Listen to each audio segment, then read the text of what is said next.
Hello out there, my friends. It is I, Hondo Onaka. Now you know what to do. You must tune in to my favorite podcast, the Fiveish Fangirls. Otherwise, there could be consequences.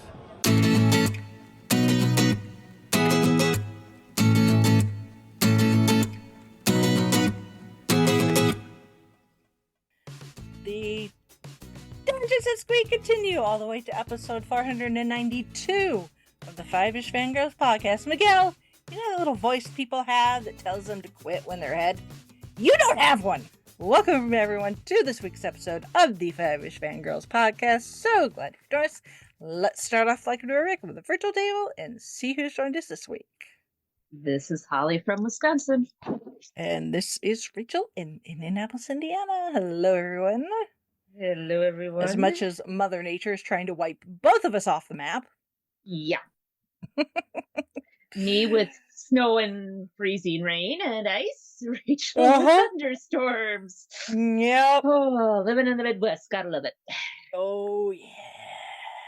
Yeah. So, we're just getting started, baby. Woohoo! Mm-hmm. Oh, my. So, all right. Well, I need to do the news. Not a whole lot, but we do have some convention news, including an announcement from PopCon for Indie PopCon, which is coming up quickly. They have announced that we are getting, this is for us 90s kids, you know, you could see what like camp, what, you know, you can determine like see what camp people are in, whether in the 90s who were an X-Men person or a Ninja Turtles cartoon person or a Batman cartoon person. You know, there's like three very distinct. In this case, fans of the 90s cartoon, Teenage Mutant Ninja Turtles cartoon, we are getting all four turtles and April O'Neil. Woohoo! So that is some big news. Big news and some big names. I mean, especially as far as voice acting is concerned. So they, and a lot of them, they are notable voices outside of just the turtles. It just so happens that we're getting all four turtles and April. So that means Rob Paulson, who we've had before, because we had him and Maurice. So we had Pinky and the Brain several years ago. And then Townsend Coleman, Cam Clark, Barry Gordon. There's our turtles, and then Renee Jacobs, who is the voice of April, several versions of April O'Neil, actually. So in animation form. So, but there is that announcement. So that's pretty cool. Yes. So, that's coming up. It's a coming. Quickly, before you know it. And then Salt Lake Fan X, they are, of course, they're even further out, but that doesn't stop them from making all sorts of announcements. So, of course, a lot of voice actors, but some you would expect, that make the route, the convention circuit, and returning is some of the cast of MASH. Oh, nice. Who's showing up? So Loretta Swit, Jamie Farr, and Jeff Maxwell. So cool. So we got Hot Lips, Klinger, and I don't remember everybody's characters' names, unfortunately. Loretta Swit's Hot Lips, yes. Jamie Farr's Klinger. Yeah. I'm not sure who was the other gentleman. Jeff Maxwell. Yeah. Okay, I'm gonna quit Google. I do not remember. Okay, he played Private Igor, so he was one of the he was one of the mess hall guys. Ah, Kind of, he more of a reoccurring, not main cast. yeah. Hence why I didn't recognize the name right away. But that's cool. Yes. So yeah, go check the Salt Lake, the FanX Facebook and website for announcements. So because they've actually announced quite a bit. Michael Rooker, they're getting Michael Rooker. Ooh, That nice. will be That'll be fun. that will be dangerous, is what that's going to be.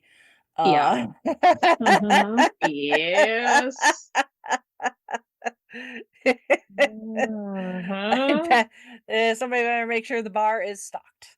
Yeah, and not to be afraid to say, you've had enough. No, you don't say that to Rooker. You just roll with it. You just make through. sure he doesn't drive. That's all. So, Yep. And keep him away from the umbrellas. Yep. Or give him the umbrellas. Either way. Oh my. Yeah, so Salt Lake FanX, they always get just quite the mix of celebrities. It's quite fun. Yeah. So there is that.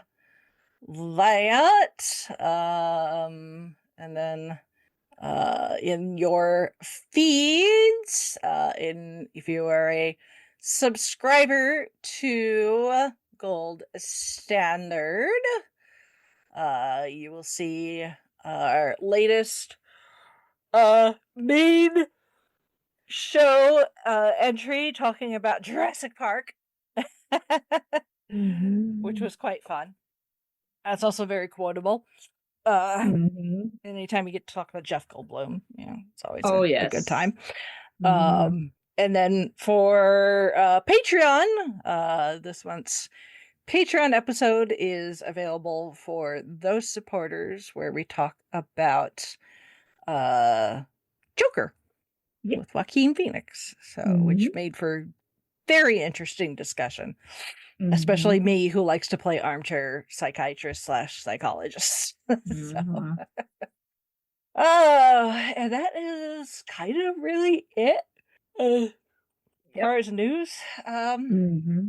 At the moment, as we're recording this, we are on the last day of the month, so we will have book club updates for you next episode. Yes. Those of you that follow the book club, you will know before the listeners do. So exactly, yes. That might be incentive to follow us, on Goodreads and or Facebook. Yes. So movies, comics, gaming, and cosplay. It's all here. Indie PopCon is the place where fandoms collide. Meet your favorite creators, make new friends, and celebrate what makes geek culture great. Get your tickets now at indiepopcon.com. All right, moving on to feedback, because of course if we talk something Disney, we're going to hear from Shalane. Oh, yes. Yeah. So Shalane said, here's a trailer we missed, Freakier Friday. Yes, she is right. I completely forgot about that. Same here. Yeah. Well, because we also got distracted this week too with the news. That is true. Which I wasn't 5.5 hours. I wasn't sure if we should mention that, just because it was like it was a thing. It was a thing, but it was like also like it was a thing. Yeah. But it was like not a thing. But it was also a thing.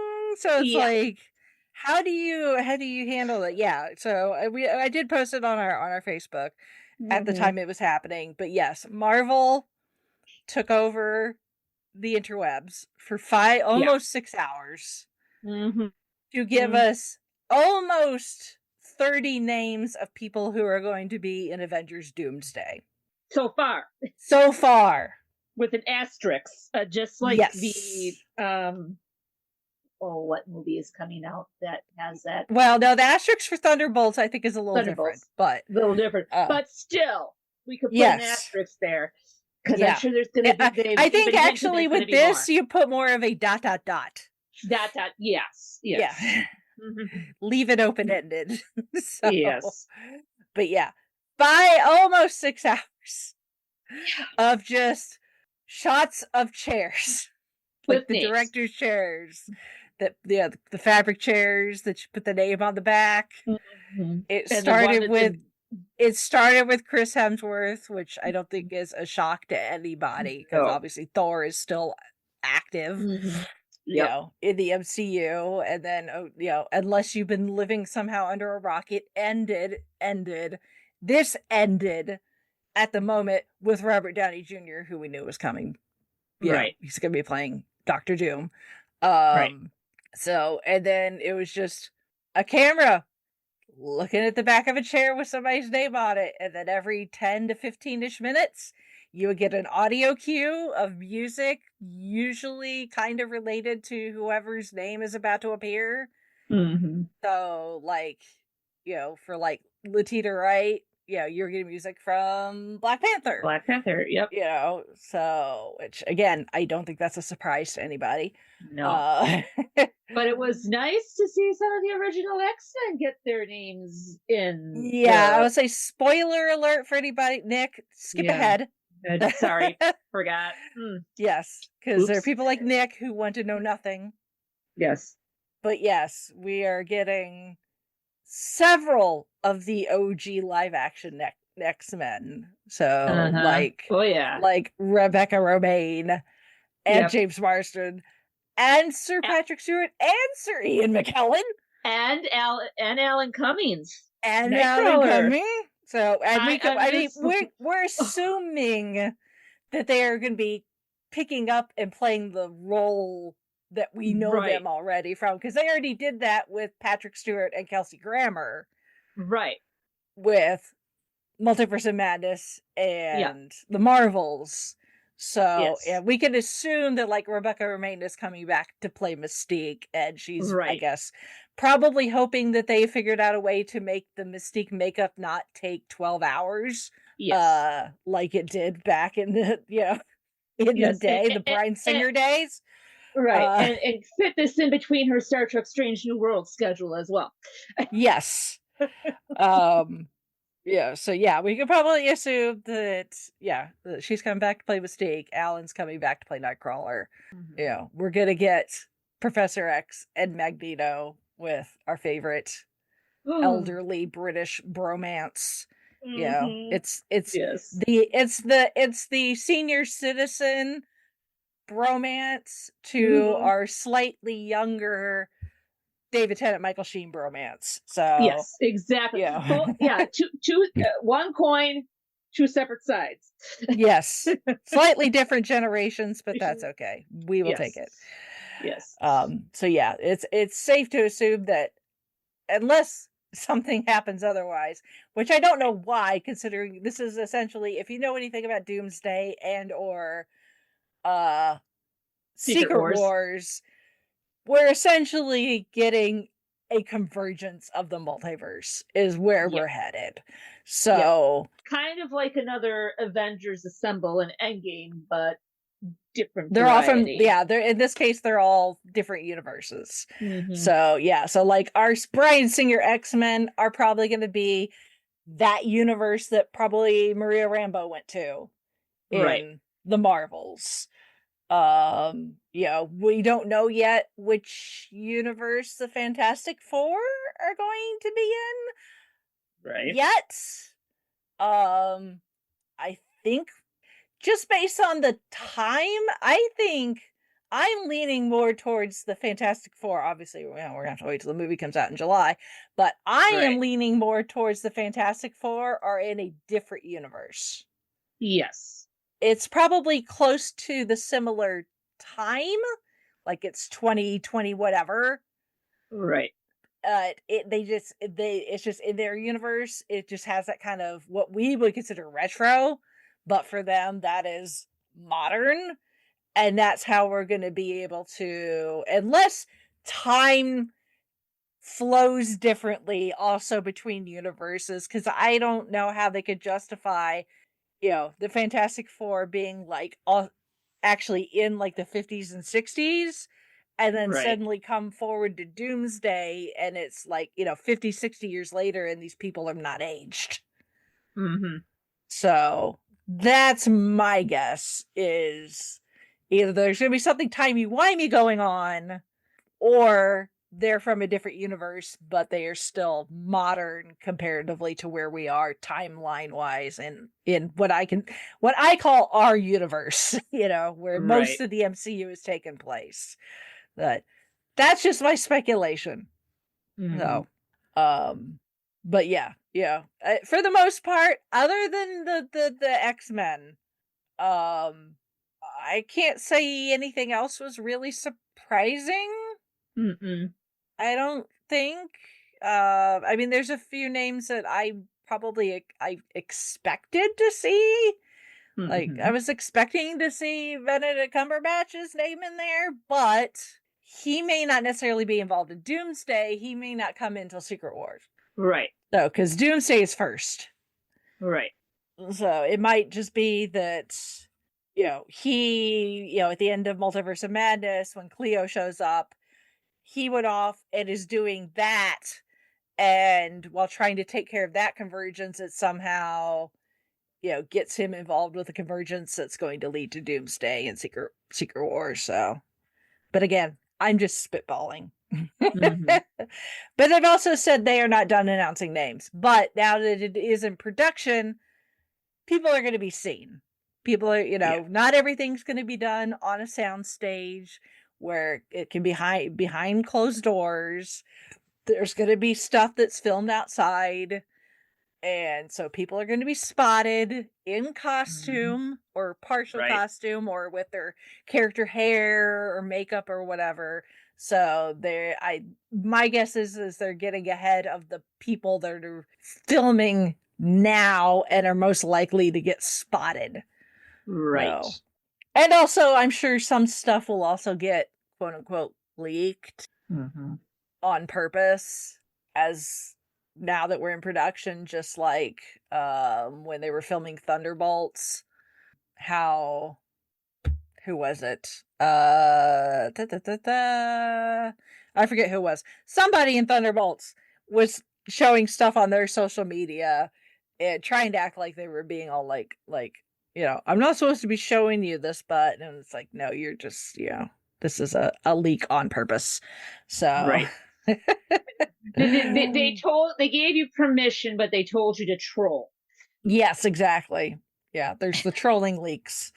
Yes. So, It's yeah. like we're giving you permission to pull a Tom Holland, but mean it. Yep. Instead Exactly. of the oops. Yeah, exactly. And Ruffalo. Yes. Yep. So yeah. So that's what kind of happened on the interwebs last week. Which was kind of fun. It was also fun because it lasted so long. Mhm. So we were like in our Marvel chat and trying to keep things, as minimally spoilery as possible. For Nick, because Nick doesn't Yep. want to be spoiled if he can help it. And then I realized they were doing the musical cues as they were getting ready to pan to the next chair. And I think it was Glenn that was all like, "Oh, thanks for letting me know that, because then I could have the video minimized, and then I could just listen to the sound, and then when I hear music, the volume turn up, I know they're about to change it, so I can open it real quick, see the new name, and then minimize it again." So yeah, it was something. So, but yeah, that was a thing. So if you want to, you can go watch the whole thing. Mhm. It's available on the Marvel YouTube. There's also, I mean, if you want to scrub through, you can. I mean, you could go to the Doomsday page on IMDb, and I mean, it's got everybody. Although there's some speculation of some people who have not been announced yet that they're expecting. So who knows? So anyway, back to Shalane's back to email. Shalane's Sorry feedback. for hijacking. That's but... okay. And well, she mentions it later in her feedback. So, oh, good. So... yeah, I'll give Nick another spoiler warning. Yep. So, she says, I'm so excited for all the Disney movies coming out this year. It's a great time to be a Disney fan with live action Lilo and Stitch, Freakier Friday, Elio, and Zootopia 2. I'll be patient for when you girls talk about Freaky Friday. We're talking about the second official Disney princess, Cinderella. She wasn't just a beloved character. Her movie helped save Walt Disney Studios after World War II. Yes, she did. Here are my favorite adaptations of Cinderella. Ever After, Cinderella, the 2015 version. Roger to Hammerstein's Cinderella, the stage version, and the version with Whitney Houston. Cinderella from the Disney animation cartoon. A Cinderella Story with Hilary Duff, and another Cinderella Story with Selena Gomez. I grew up loving the 1950 Cinderella movie. I think I discovered Ever After Rodgers and Hammerstein's Cinderella, Whitney Houston version, around the same time as The Princess Bride. I even got to see Rodgers and Hammerstein's Cinderella at the theater I now work at, though that was years before I started working there. I should do a Cinderella marathon of different versions, but honestly, Ever After is the best Cinderella story of all time. My guilty pleasure, Cinderella 3, A Twist in Time, where the stepmother steals the fairy godmother's wand and goes back in time to rewrite Cinderella's happily ever after. The 2015 Cinderella is one of Disney's best live-action remakes alongside The Jungle Book, Beauty and the Beast, and The Little Mermaid. I also enjoyed the new Snow White movie. I thought Rachel Ziegler did a great job, and I love Gal Gadot's Evil Queen outfits. When I first heard about the live-action Cinderella remake, I wasn't sure about Cate Blanchett as the stepmother and Helena Bonham Carter as the fairy godmother. I think it might have been better the other way around. Kate is the fairy godmother and Helena is the stepmother. But then I remember Cate Blanchett played a villain in Indiana Jones and the Kingdom of the Crystal Skull. Helena Bonham Carter played Charlie's mom in Charlie and the Chocolate Factory. Going against type, I guess. After watching Cinderella, I was pleasantly surprised they both gave amazing performances. I was excited to hear some of the casting announcements for Avengers Doomsday. Nick, spoiler warning again. Skip ahead like several minutes. Glad to see Tom Hiddleston returning, Florence Pugh and Letitia Wright rejoining. Feels like Avengers meets Thunderbolts meets the 2000s X-Men meets Fantastic Four. But I'm kind of sad that Elizabeth Olsen isn't coming back for Doomsday or Secret Wars that we know of. No announcement yet for Benedict Cumberbatch, Benedict Wong, Brie Larson, or Chris Pratt. Yet, as she said. We will have to wait and see. Even though Benedict Cumberbatch was set to be in Kang Dynasty before it was canceled, maybe he'll still show up. I wouldn't be surprised if Jennifer Lawrence is announced since she played Mystique in the 2010s X-Men movies. I doubt it, because I think they're sticking with the OG live action, to be honest. Yeah, because, I mean, that's what... we've got our OG Mystique already, so... Unless they really want to throw us for a loop and also do the Days of Future Past X-Men. But they already kind of gave them a little Easter egg in Deadpool, so... Yeah. Although Jennifer Lawrence wasn't in that, because I don't think she wants to go through the Mystique makeup again either. I also found out that the early 2000s X-Men are celebrating a big anniversary this year. Yep. I need to go back and watch them. I've only seen Days of Future Past in the animated series. If you girls ever consider doing a discussion on the X-Men movies, I'll be patient, but I'd love to hear your thoughts. Okay, Nick, you're fine. Yep, you're good. There's a Halloween-themed Cinderella story called Cinderella Skeleton, where she loses her entire foot instead of just a slipper. Ooh. That's kind of gross. Yeah, did not know about that version. No. Also, the most iconic slippers in movie history have to be Cinderella's glass slippers and Dorothy's ruby slippers from The Wizard of Oz, of course. Speaking of Cinderella's mother, I had no idea Hayley Atwell played her in the 2015 Cinderella. She was a great mother in role, just like she's an amazing Peggy Carter. Yes, Hayley is amazing. We love her. All right. Thank you, Shalane, for your feedback. Comic books, movies, fandom, charity. Wait, what? Yeah, we do that. Fangirls Give Back is here to turn nerdy enthusiasm into real-world good. Find out how you can help at theFivishFangirls.com. Moving on to this week's main topic. Mhm. And also another story that has is kind of somewhat inspired by a fictional story, but also kind Mhm. of tied into real life Yep. in a way. And that fictional story actually kind of has a not so happy ending, kind of like the Grimm's fairy tales. So Yep. it's the second episode in a row where we're like, yeah, the source material for this isn't very happily ever after, but what are you gonna do? Uh, so, we are talking about the 2000 DreamWorks animated movie, The Road to El Dorado, which, talk about serendipity. Actually, literally today is the anniversary of its Oh, release. It was cool. March Awesome. 31st, 2000. Nice. So, Yep. directed by Bibo Bergeron and Don Paul. The story and screenplay by Ted Elliott, Terry Rossio. And the music done by Hans Zimmer. Songs done by Elton John and Tim Rice, as you do. And this was actually only DreamWorks' third animated feature. At this point, they'd only released Ants and The Prince of Egypt. Mhm. Which And Ants, eh, just eh, because Bugs knockoff. at the Bugs Life time, knockoff. because everybody was like, obviously, uh, when, when Katzenberg took off from Disney and ran over to DreamWorks, he knew that A Bug's Life was a thing in the Disney / Pixar pipeline. So you know. So when that came out, Let's everybody's jump like, on the bandwagon. really, Jeffrey? Really? And then Prince of Egypt, on the other hand, that did pretty well. Mm-hmm.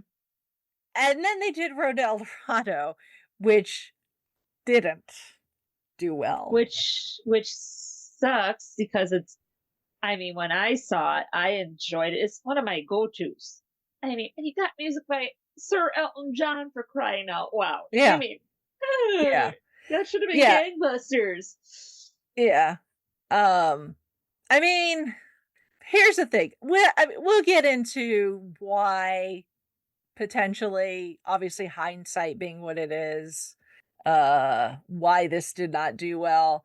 First, we need to get into the source, the quote unquote source material for this. So, if you don't know about the film, The Road to El Dorado, it's about two essentially con men, who end up, through some wacky circumstances, end up on a I don't know if it's an island or it's just they have, whatever. They get their hands on a map that's supposed to lead to the fabled city of gold, El Dorado. So, and the idea of the city of gold, a city of gold located supposedly somewhere in South America, goes all the way back to the 16th century, when actually El Dorado was translated, at least as far as the vernacular is concerned for that time period, is the Golden One. So in this case, it was referring to a king, not a city. Supposedly, there was this king of this tribe, and every day he painted himself gold, essentially using gold dust. And he thought that it made him look really amazing and very king-like and very godlike. And then at the end of the day, he would wash it off. And then lather, rinse, repeat. But apparently he did this for every day of his life. But where'd he get all the gold dust? Well, that's the thing, is it is, nobody's entirely sure if that story is based on fact. There was an indigenous group of people called the Muisca. Okay. Muisca? Muisca? I'm so sorry. My Spanish is bad, let alone these, I don't even know. And when you're dealing with those older Yes. tribes in Yeah. that, it's the pronunciation is a little Yeah. So interesting. we're gonna go with that, and I'm so sorry. The Muisca. They were an indigenous people inhabiting a space in the Andean Mountains, which is now modern day Colombia. And they happen to be skilled goldsmiths. They used a lot of golden objects in the religious ceremonies. They manufactured ornaments and jewelry for trade with neighboring tribes. And the early European settlers, of course, the colonizers, who come looking for the new world and whatever, trying to expand the spice trade and all this stuff the colonizers ended up doing. Had seen some of these gold pieces that had been traded to other tribes that were more easily accessible for the Europeans to come across in their travels. But they got wind these amazing gold pieces came from this one particular tribe way up in the mountains, and of course they're like, haha, we want some gold. Damn it. So we're going to go see if we can find their homeland. And the first person to do so was Gonzalo Jimenez de Quesada, and that was in 1537. They conquered that territory of course, in the name of Spain, and looted it like you do. And that's kind of how the legend grew, was it got spread among the Europeans. But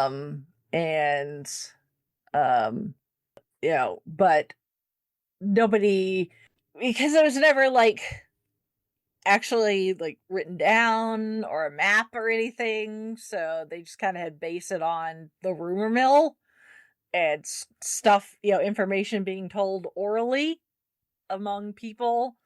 So, other conquerors would come in and try to find it and get their cut, but never quite successful, either because they weren't finding the right location, or because Gonzalo had looted so much of it that there wasn't anything left for anybody afterwards, or this tribe that they're like, well, screw this, we're up and leaving, and don't try to follow us. Hopefully nobody follows us.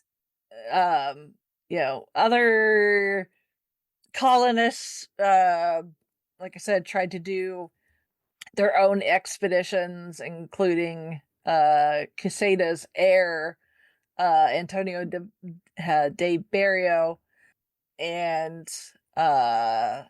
he tried to do his best to try to, get through these uncharted mountains and highlands and jungles. And before he could, he made a couple attempts, and before he was going to make his third attempt, he got captured by Sir Walter Raleigh, who then proceeded to launch his own expedition. But Raleigh also failed. And then Walter Raleigh got some information about this lake that supposedly might be a location for the supposed Golden City. But while the area became better charted, they never actually found the lake. And by the early 19th century, Alexander von Humboldt declared that the lake was a myth. So there's that. Of course, in the movie, they kind of are not our bad guy. I mean, he's kind of the bad guy, but also not. Cortez was an actual person. Although Cortez, they wanted to be slightly more historically accurate, it would not be Cortez who would be the one to show up. But Cortez does have his own piece of history for this part of the world because he himself was also a Spanish conquistador. But he ended up in what is now mainland Mexico. And he is also kind of the reason that the Aztec Empire collapsed. So, yeah. The real Cortez, bad dude. Mm-hmm. I do like his full name though. Hernan Cortez de Monroy y Pizarro Altamirano, first Marquis of the Valley of Oaxaca. Oaxaca, yep, Oaxaca. So that's a mouthful. Mm-hmm. So yeah, that's kind of the cliff notes of the idea of the city of gold of El Dorado. Now that being said, because you're talking about the 16th century, a time period of the 16th century up until the early 19th century. Obviously, as word gets around, it's going to get to, these stories of these adventurers and, this supposed city of gold and everything is going to get around. And in this case, eventually, this story got to Rudyard Kipling. Probably most people know him as the author of the Jungle Book. But he himself was a well-known author. He was an English journalist, novelist, poet. He was born in British India. So, of course, there's going to be a little bit of crossover there, the Brits with the Spanish and that sort of thing in India. But in 1888, he would write a story called The Man Who Would Be King. And this is what The Road to El Dorado, the movie, is somewhat based on. Again, this story, Kipling's story, not as happy ending. So the story is, the narrator is essentially Kipling, self-insert, this Victorian journalist writing this story. And he talks about how he meets these two guys named Daniel Dravat and Peachy Tolliver Carnahan. Those are just like, especially that second one, that is such an adventure name. Yes. Tolliver Carnahan. Yeah. So he meets these two adventurers, and of course they tell this journalist all about their adventures and likes these guys, and they're like, hey, they come friends, and in the process they're like, hey, buddy, could you help us with something? And he's like, sure, why not?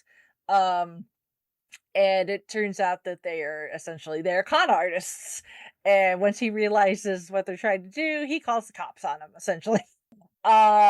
which stops them from doing their illegal things that they were planning to do, including some blackmail.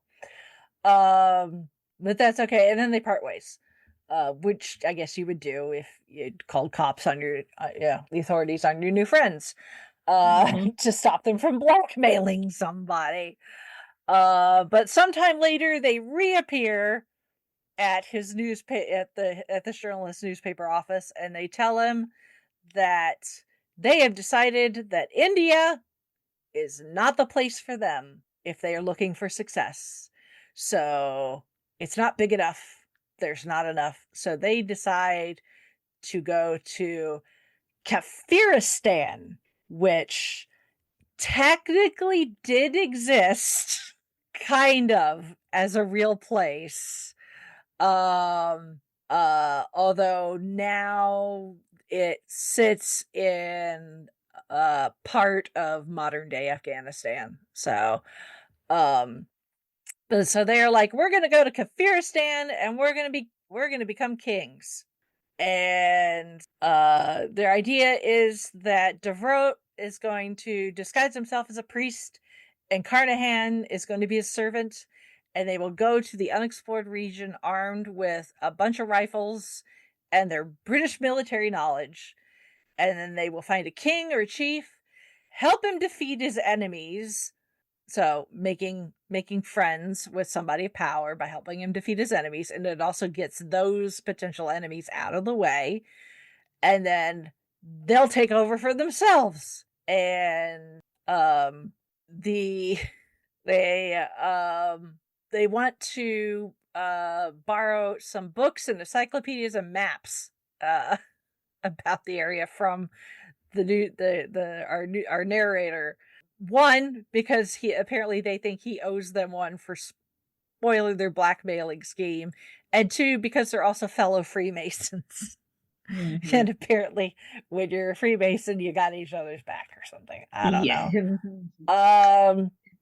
We're part of the same group. We help you, you help us. Yes, like you scratch our back, we'll scratch yours. And to also prove that they are not absolutely crazy, they also show that they have drawn up a contract between the two of them that states that they are swearing loyalty to each other and are going to abstain from women and alcohol until they've accomplished their goal.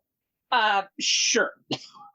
Because apparently that is proof that they are not nuts. That they're just like anyway. So off they go, and the narrator doesn't hear from them for several years. And then 2 years later, on one evening, Carnahan appears, but he is not the same man that our narrator saw 2 years previously. He is crippled. He is in rags. His mind is broken. And he's destitute, but he has to tell our narrator about this adventure that he and Dorado went on. So they went to the mountains, found a tribe, and with their guns and their military know-how, were able to teach the members of that tribe how to military strategy. And between the strategy and the guns, they were able to take over a bunch of villages. And the village that they started out with were so impressed with their rifles and apparently their lack of fear of pagan idols, especially for Dorado, that they began to call him a god and a descendant of Alexander the Great. Apparently the descendant of Alexander the Great helped because he was so much whiter than them. Because Alexander the Great was white, so this guy must be a descendant of him. Look how white he is.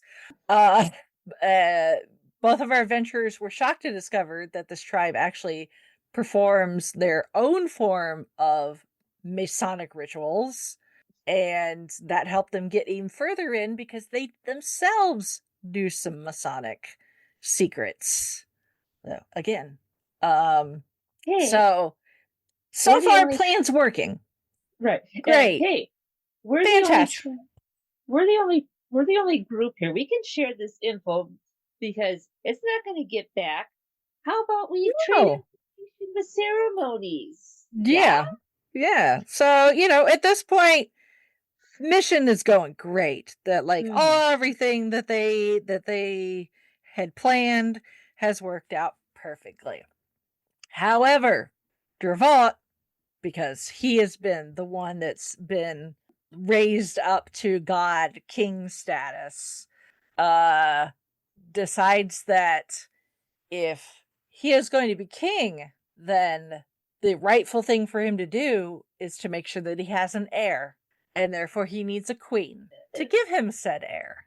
And the best thing he can do is marry one of these girls from this tribe that they have enmeshed themselves in. So basically, we get the version of The Bachelor, but not quite. Kind of. So a girl gets picked, presumably. A girl gets chosen for him. Voluntold. Yes, probably told. And when he tries to kiss her as part of the wedding ceremony, she bites him because as far as she knows, marrying a god and having a god kiss her, be intimate with her, surely means death. So it's like, oh, if he touches me, if he kisses me, I'm gonna die. I don't want to die. So she bites him, which makes him bleed. And they're, everybody sees that and they're like, ah ha ha ha, you are not God. You're but mortal because you bleed. Gods do not bleed. Yes. So that just the jig is up. Mm-hmm. Most of the people turn on them. Some of them stay loyal. But the army defected and our guys are captured. Dravot, wearing his crown, is forced to stand on a rope bridge, and the Kafirs, the people of this tribe, cut the ropes, which causes him to fall to his death. Carnahan, on the other hand, is essentially strung up between two pine trees. Ooh. And left there overnight. And when they come back the next day, he's still alive. Interesting. And they're all like, oh, well, that's like a miracle or something, so you get to go.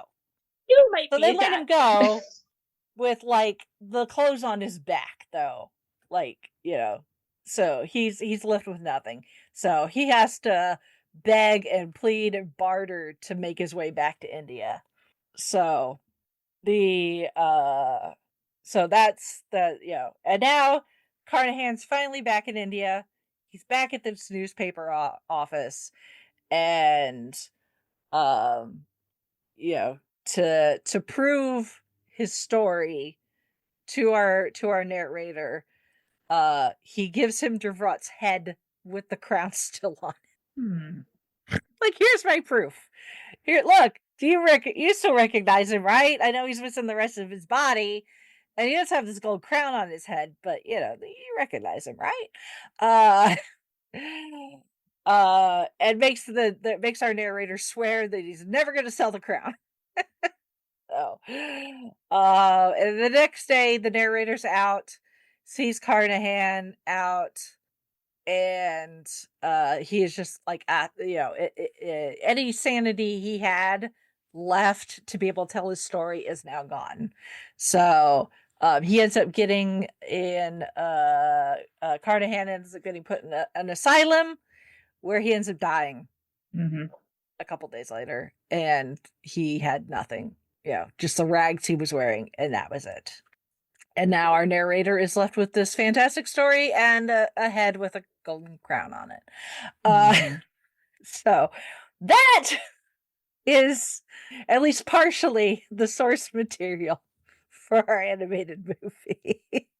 So, but Yeah. of course, this being a piece of British literature, this also has to be adapted to in Right. other things first, including a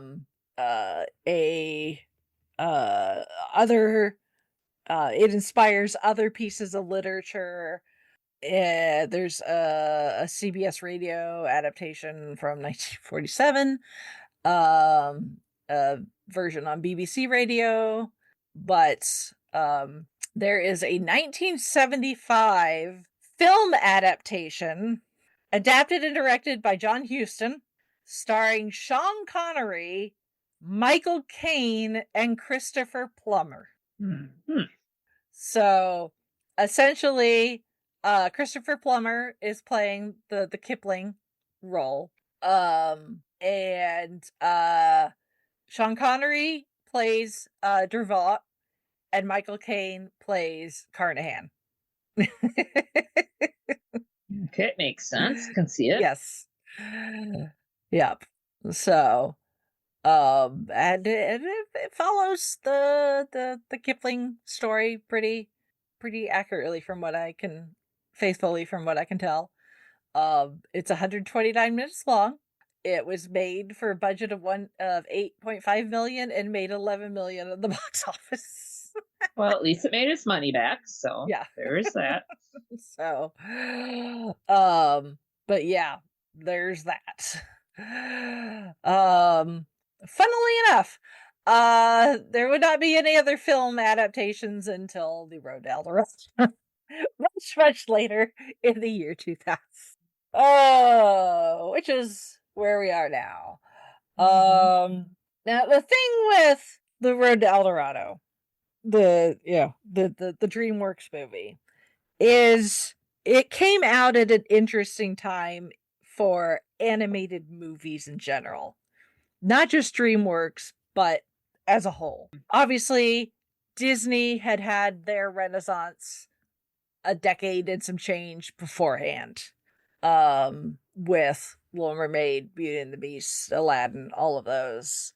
And then, of course, as we've talked about it, the Eisner-Katzenberg era exploded, fell to pieces. Katzenberg runs off, comes to DreamWorks, which is founded by a number of people, including Steven Spielberg. And at this point, it's been 5 years. So 95 would have been Toy Story. And so 5 years previously, it had been proven that 3D animation could be done really, really well. So hand-drawn animation is slowly going out as an art form because it is so time intensive. So, it is. And DreamWorks decided that they still wanted to do 2D hand-drawn animation, which they had not. Ants is its own thing. But now, even now, 25 years later, it looks really good. But at the time, it was considered just kind of meh. Like, it wasn't really anything innovative. Like, the character designs are very similar to Prince of Egypt, which there's nothing wrong with that. It's No. some studios, they just kind of have, some things just have a look to them. Right. So there's nothing wrong with that. But you had movies like Shrek and Toy Story where it was like, look, through CGI, and it's faster. It's still time consuming even then because the computers weren't as fast as they are now. But it was less time consuming than hand drawn.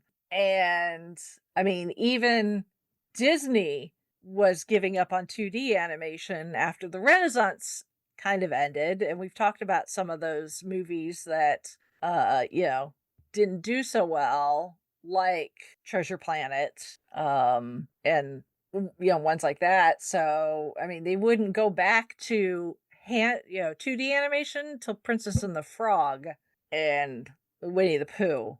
It's at the time it was just like it just didn't capture the attention of the audience of that time period, because people were wanting 3D. It's what people were wanting. Yes, you have some great music by Elton John, some great songs, but it's not a musical. Nope. Not like Disney. There's one song that actually happens like in the story.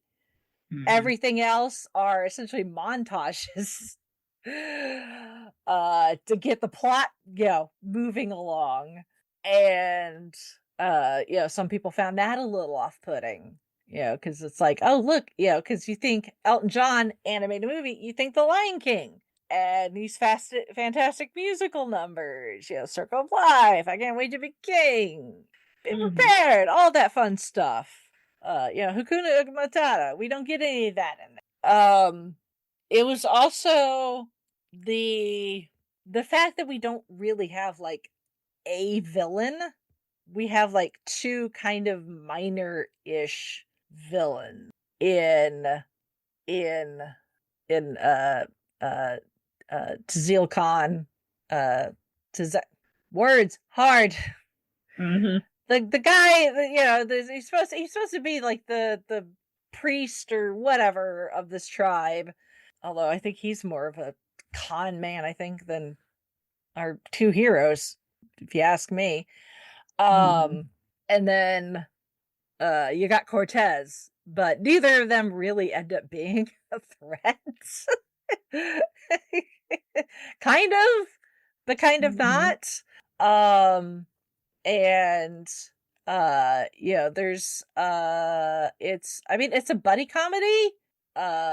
There's not really any romance. I mean, there is, because we do have Chell, but it ends up being kind of minor-ish. Right. And it's like it gets to the point where it's like, oh no, our high priest has made this jaguar made of stone come to life. Oh no. And it's like bing bang boom, off he goes off a cliff and gets sucked into, he goes for spin cycle, and he ends up getting spit. They're like, oh yeah, he, that leads to the afterlife, he's gone. And then it's like, no, he ends up getting spit out and ends up literally at the feet of Cortez. But then he's like, oh yeah, I will show you exactly how to get to the city of gold. And because of some quick thinking by our heroes, they're able to block Cortez getting in. Like Cortez like gets there, the priest guy brings him to the point where our heroes have blocked the way. Cortez is like, he's got all these guys with him, and it's like, I don't know, knock down the wooden wall to get to the other side? I don't know. It's like he just like gives up and is like, you're a liar. Come with, you're my slave now. Let's go. Yeah. It's like Cortez was never really a threat. Like the minute he, found an obstacle, he's just like, never mind. So like the stakes are not really that high. But yeah, it is what it is. So some people found that it was just a little it was a little hokey, because it wasn't that serious. But the thing is they wanted something less serious after Prince of Egypt, which is like this big epic, biblical drama. They were essentially like, let's do the 10 Commandments, but in animation style instead. Let's animate Charlton Heston. Saves him having to grow a beard. We could just draw one on him. So while they'd had this idea of kind of this new world, possible European conquistador type thing, after the epicness that was Prince of Egypt, they were like, actually, let's maybe be a little less epic and serious and do something that's a bit more fun and a bit more comedic, a bit more lighthearted. And that's what they did. And they absolutely achieved that. But I think it's almost, some people just found it maybe too lighthearted. I don't know. I was still in high school when this was released, so I have no idea. So what's funny is because they were, like I said, they'd had an idea for something like this. Like, originally, the idea was Miguel was going to be like this really like Lothario type character who died and then comes back to life, and that's why the natives assume he is a god. Shell was going to be even more scantily clad than she already is, which, considering how little she wears in this movie as it is, I do not know how much more naked they could have got her. Right. And I guess they were going to have more than just the one kissing scene. It was going to, so it was going to be, bigger, bolder type thing. And then it got shelved while they were finishing Prince of Egypt. And at one point, they referred to it was because it had been shelved. They referred to it as El Dorado, the Lost City on Hold. So they changed it. Miguel and Tulio are now petty swindlers. They changed the setting to this, jungle paradise. The romance was toned down. So, and that's how we got what we got, but apparently that's not necessarily what film audiences wanted. So, that being said, again, music and score, fantastic. Obviously, your cast, Tulio, voiced by Kevin Kline, Miguel, voiced by Kenneth Branagh,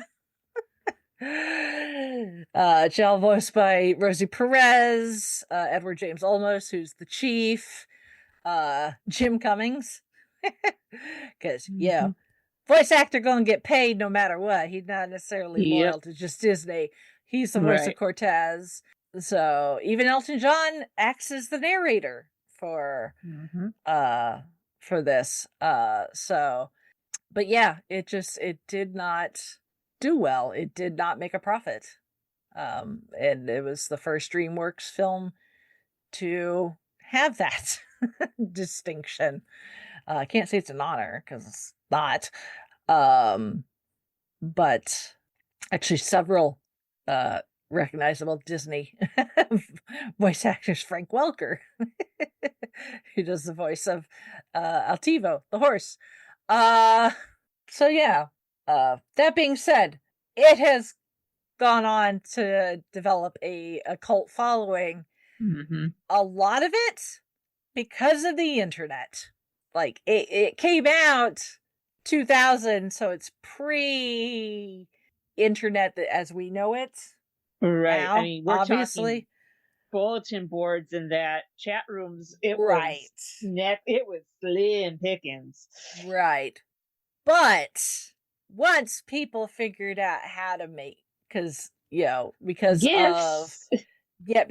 of DVDs, screen caps, you could do screen caps and make GIFs. And it just so happens that this is a very GIFable movie. Yes, it is. I use the both. Why not both GIF? Both? A lot. Both is good. Yes, both is good. Both is good. Loaded dice. Yes. So yeah, because people figured out how to make GIFs from stuff, thanks to stuffing on disc and not VHS.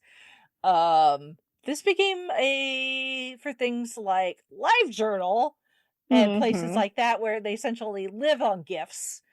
Yep.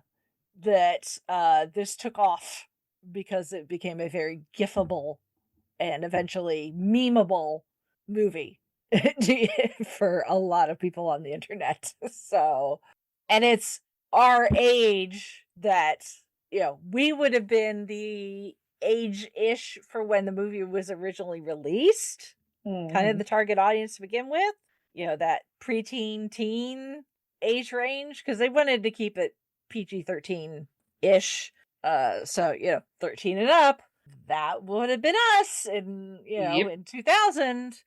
And what happened after we got out of, we started graduating high school and got into like college where we probably had access to more computers and faster internet, and the Mhm. internet in general became faster and computers got faster.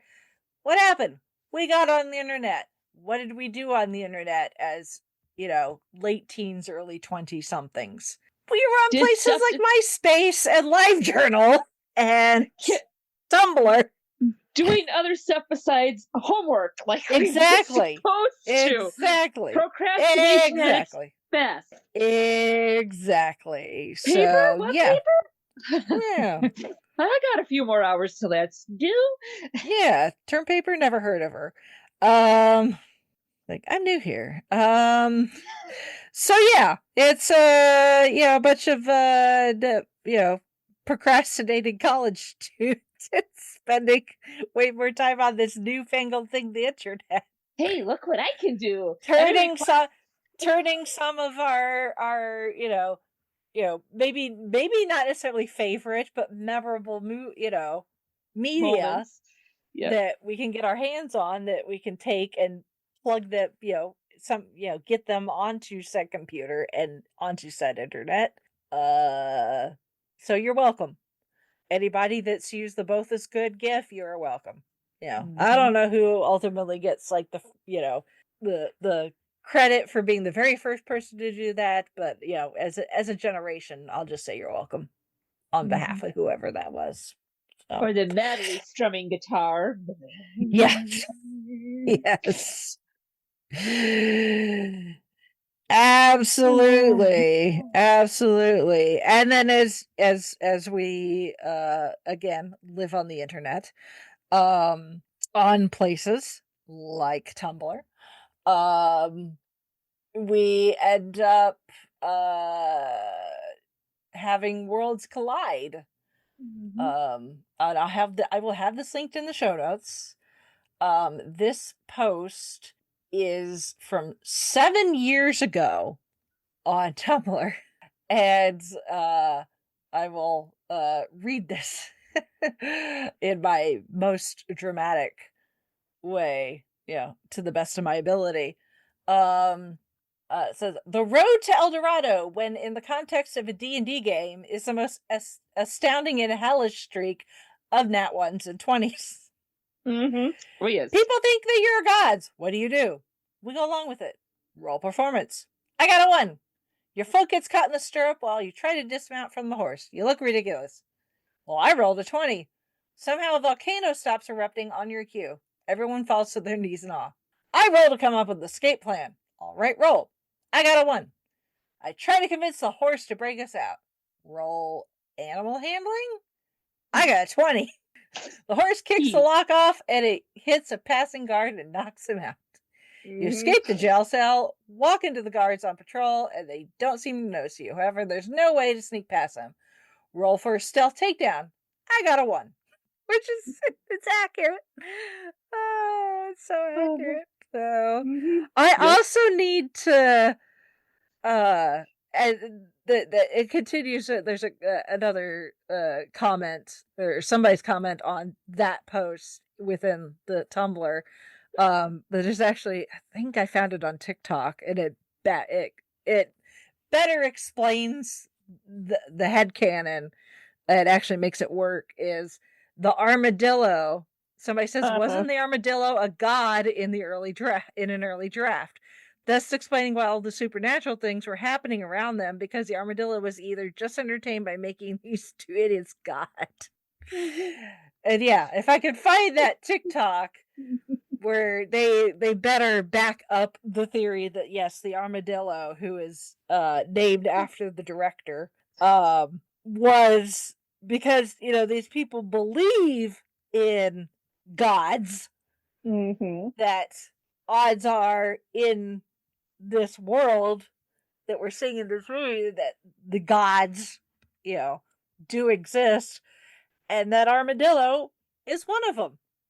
So but I saw that ages ago. So but yeah, that was next time you watch it, watch the armadillo. Yep. Because every time that he appears, it's important. Important stuff happens. Yep. Yeah. They wouldn't have won the ball game if it wasn't for the armadillo. Yeah. He's the whole reason that they won that game. Yeah.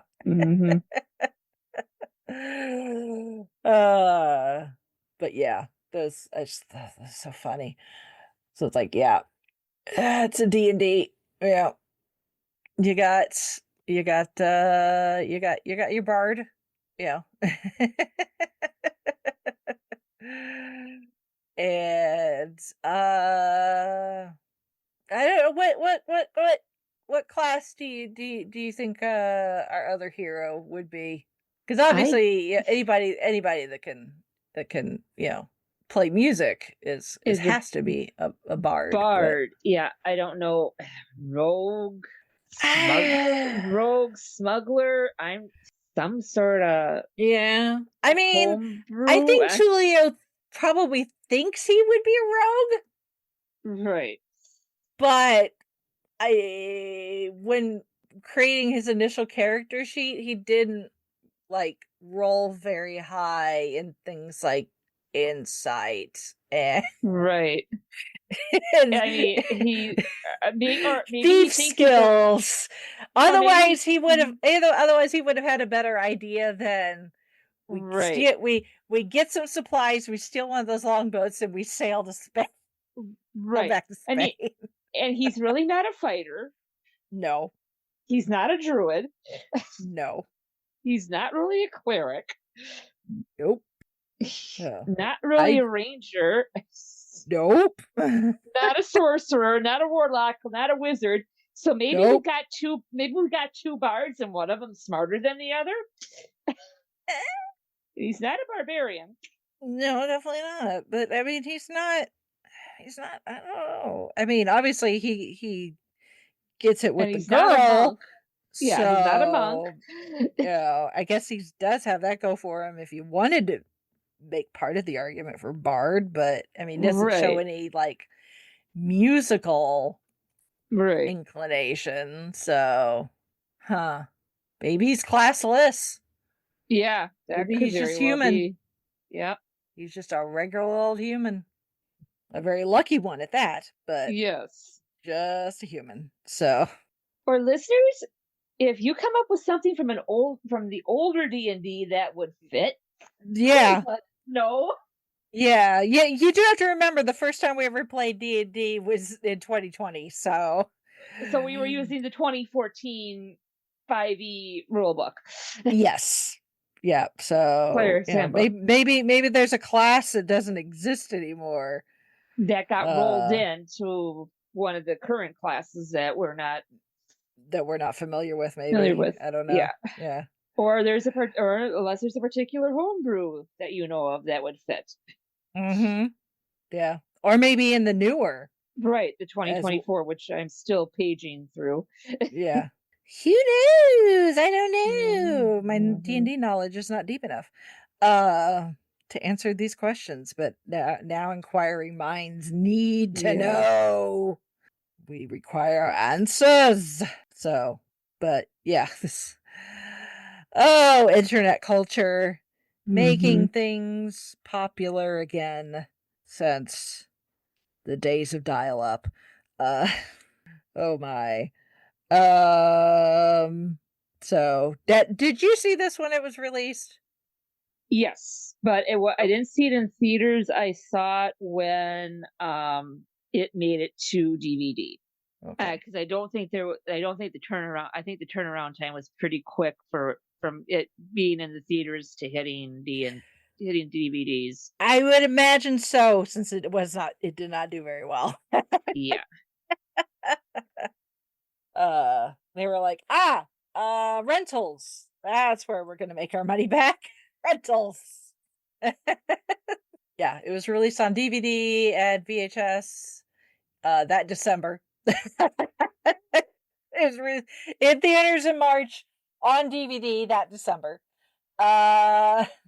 The distribution rights were purchased by DreamWorks Animation from Paramount, who are owners, I guess, apparently, of the pre-2005 DreamWorks Pictures catalog. That transferred to 20th Century Fox before reverting to Universal Pictures in 2018. Because of this, Universal Pictures has subsequently released the film on Blu-ray.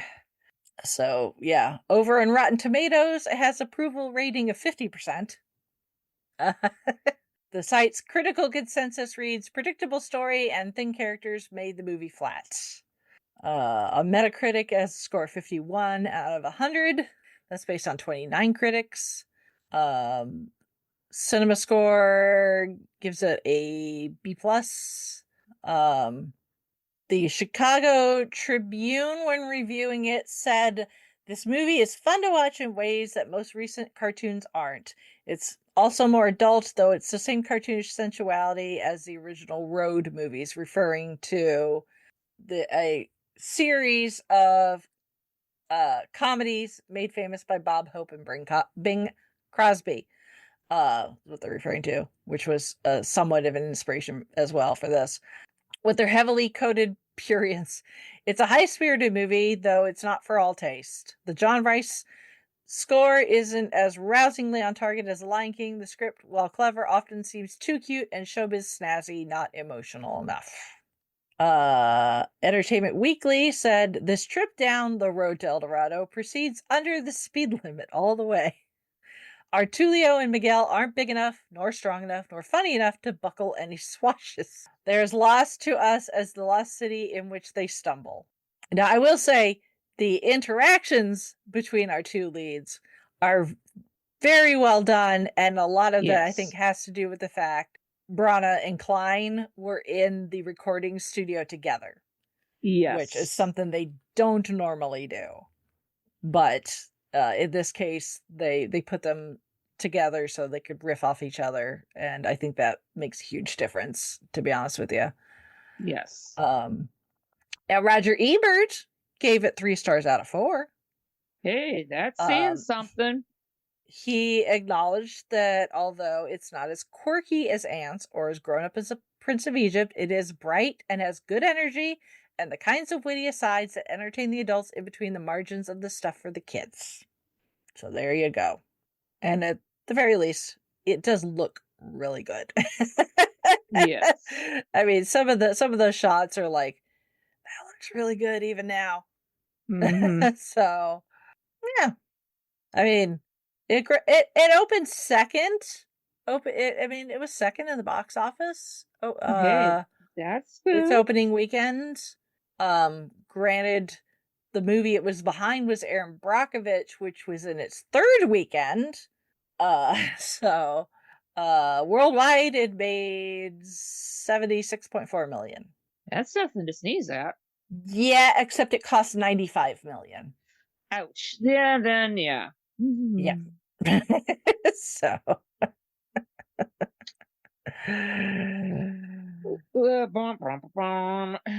yep. Yep. So did you ever play the video game? No, I did not. I did not even know there was a thing under the video game until I was scrolling through the wiki. Yeah.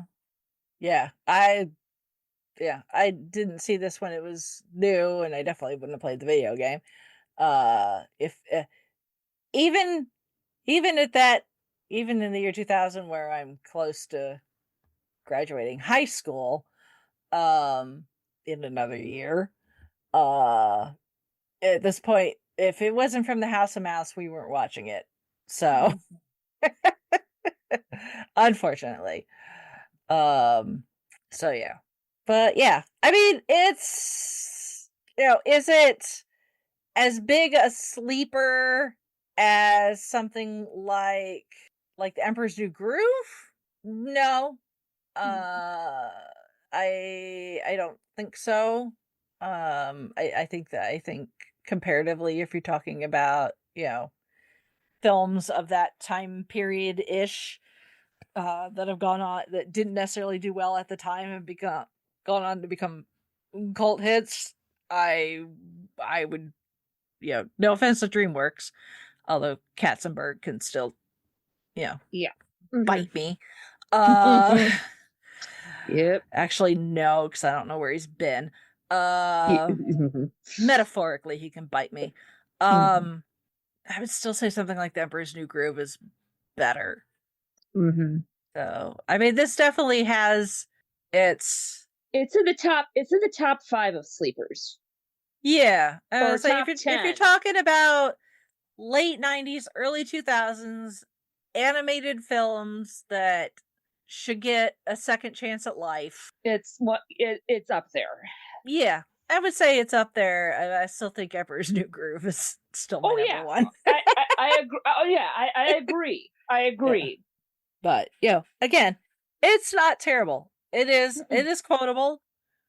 It's got its moments. And more music from Elton John. Not a bad thing. And Tim Rice, I mean, you can't sneeze at that. So, is it The Lion King? No. But that's okay, because it's a different vibe. So yeah. Any more thoughts about? No, if you haven't seen it, give it a try. That's all I gotta say. As of this recording, it's on Netflix. Yay! Yeah, it keeps moving around where you can watch it, probably because of that ownership. Yeah, I have physical, and then I broke down and I did buy a digital copy just so I could Yeah. tap. Well, if any of our listeners want to give their 2 cents about The Road to El Dorado, or maybe other animated films of this time period that you think should get a second look, maybe deserve a little more oomph, a little more praise, you can send us feedback. You can email us fiveishfangirls@gmail.com. And that's how most of our feedback gets to us. But you can also go to our website, which is thefivishfangirls.com, and from there you can connect with all of our various social media accounts. So you can always message us or comment or whatever via one of those platforms if you are so inclined. Of course, also on the website is the link to the book club. So stay tuned for updates with that as we go into a new month. And of course, if you want to financially support us, there's a number of ways to do that. Also on the website, Patreon, if you want to become a regular supporter, our merch, the Redbubble, all the things. Always on the website. When in doubt, go to the website. That will have probably what you need. And if it doesn't, let us know and I'll add it.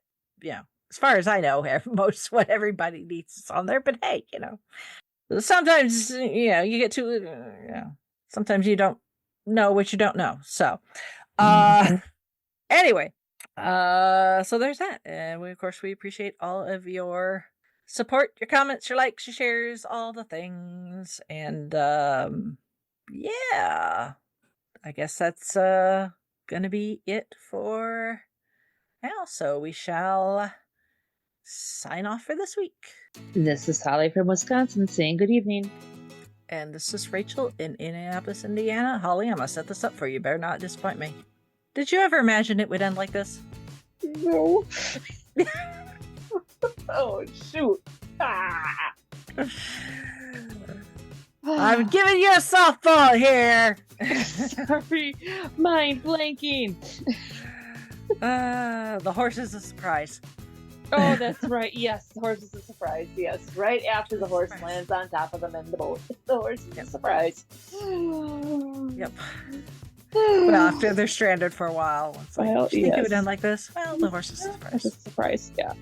I mean, anytime you're lost at sea with a horse, I imagine it's a surprise. Yeah, and of course, the apple. Yeah. I wonder how long after this movie ends they realize that horse is wearing golden horseshoes. Yeah. Oh, yeah. You mean we could have unshoed the horse and our problems would have been over? No, the horse noticed. It didn't say anything.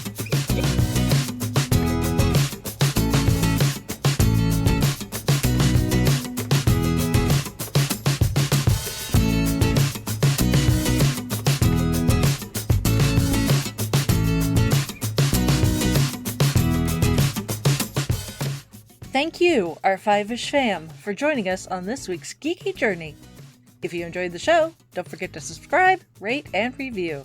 Stay connected with us on our website, theFivishFangirls.com, and follow us on most social media with @FivishFangirls. Plus, check out our nonprofit, Fangirls Give Back, to see how we're making a positive impact in our community. Until next time, stay nerdy and let the squee continue.